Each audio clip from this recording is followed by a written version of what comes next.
This is the Daily Bread Bible Study. We are looking at day 125 for 1 Chronicles chapters 20 through 23.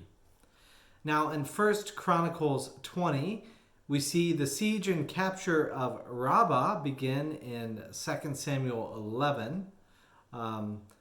So in the spring of the year, in the time when the kings go out to battle, Joab led the army, ravaged the countryside of the Ammonites, and came and besieged Rabbah.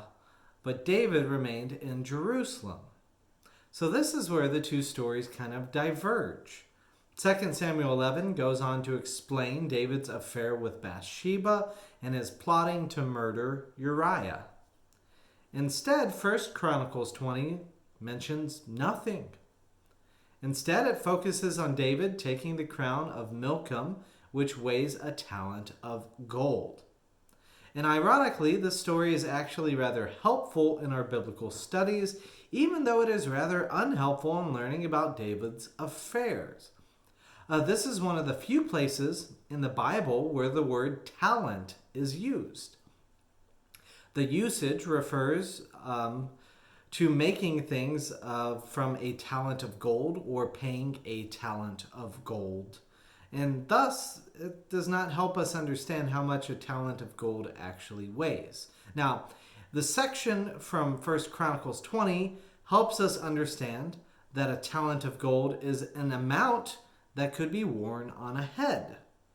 So some researchers claim that a talent could be around 33 kilograms or 72 pounds, but this would be a very, very heavy crown for somebody's head.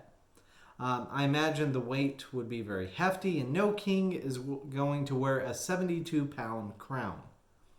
It is best to say that this measurement was roughly the weight of a crown, so we have to determine, what exactly the weight of a crown is. I don't know. That's up to you to figure out how you think a weight of a crown is, but otherwise, the crown of Milcom that we learn about here is a talent of gold. Now, the last part of 1 Chronicles 20 describes how Israelites slay the giants of the Philistines. We see the name Goliath return, and as I've stated before, the name Goliath appears only 6 times in the Old Testament. It appears in connection with other words including Philistine, Gath, Gittite, Elah, Elhanan, and the phrase spear like a weaver's beam. Now, here we see Goliath is used to denote a relationship. In 1 Chronicles 20, verse 5, it says, "Again there was war with the Philistines, and Elhanan son of Jair killed Limi, the brother of Goliath the Gittite, the shaft of whose spear was like a weaver's beam." So this is a little different than 2 Samuel 21, verse 9, which says, "Elhanan, son of Jorim, the Bethlehemite, killed Goliath the Gittite."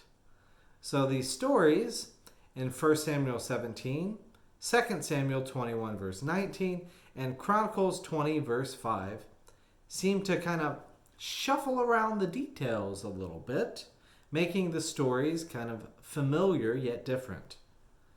It is as if the details of the story get recycled in order to make a narrative point.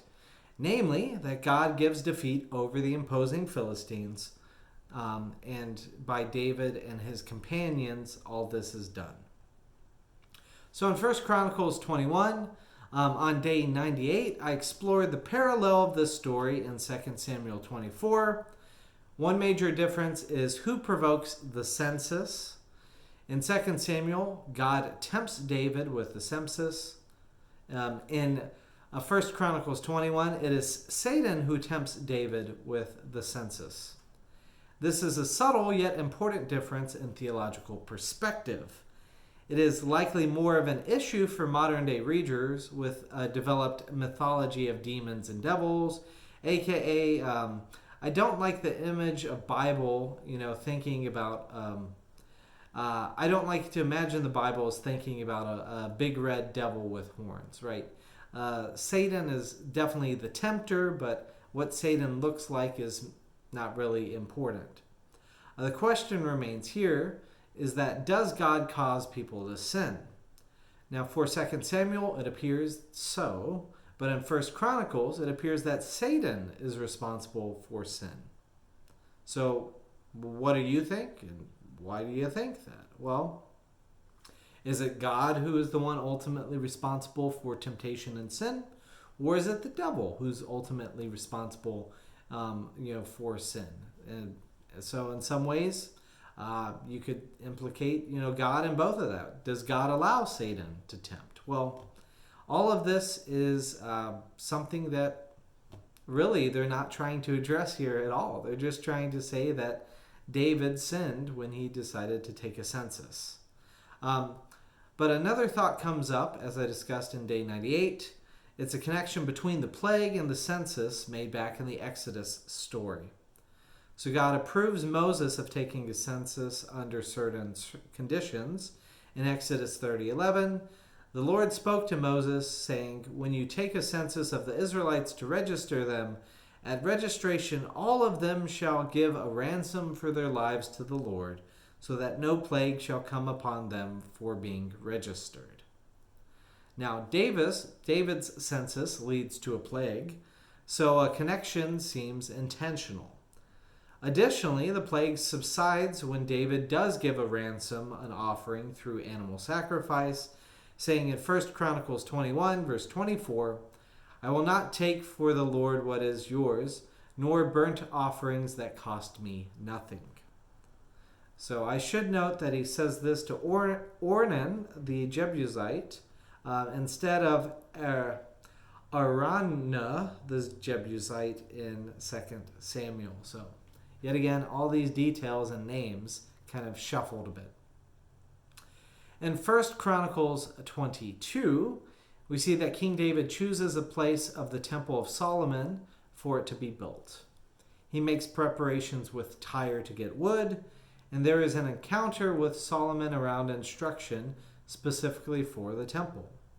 The highlights include, number one, David will not do it because he is a man of bloodshed and war. Solomon will be a man of peace. The second is this, that God's word of the throne being established forever is repeated. Number three, David prays to God to give Solomon wisdom, as opposed to Solomon making the prayer for himself. And then 4, Solomon will need to add more gold to complete the task. So in 1 Chronicles 23, we then have another list of names, being the tribe of Levi here. These Levites are tasked with new responsibilities to the temple. With Moses, the Gershonites had been tasked with taking care of the tent cloths. The Merarites were in charge of moving the tent poles and supports. With the temple of the Lord, the Merarites would not need to move the tent poles and supports, and the Gershonites do not need to transport the tent coverings anymore. Thus, King David makes most Levites into general service individuals, musicians, gatekeepers, officials, and judges. The role of the descendants of Aaron would continue, and they would still serve as priests. The other Levites would help them accomplish this with proper worship. So here ends our discussion for this part of Chronicles. I hope this were unique things to think about. I hope this stimulated some good questions, and we can always be able to talk about this more. I look forward to discussing more in this vein of discussion about names next time.